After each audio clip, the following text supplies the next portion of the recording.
In this TeamWork 5 Manager tutorial, I'm going to show you how to copy and delete charts. To do that, go to your top menu bar and click on TeamWork. Make sure you have your chart's enterprise or location selected, then click on Reports.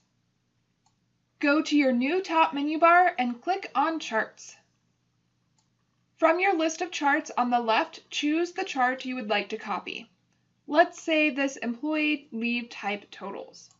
To copy this report, go to the top of the information and choose Copy.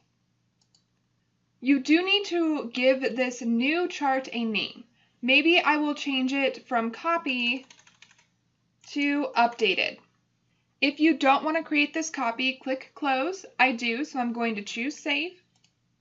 Now, if you look in the list of charts on the left, you will see Employee Leave Type Totals Updated. You can click on that chart and make any changes you want to. You might want to copy a chart if you want to try doing something different with it and don't want to mess up the original, or if a chart has been shared with you. You cannot edit a shared chart, but you can copy it and then make your own version. To delete a chart, select that chart, and in the bottom left corner, click Delete.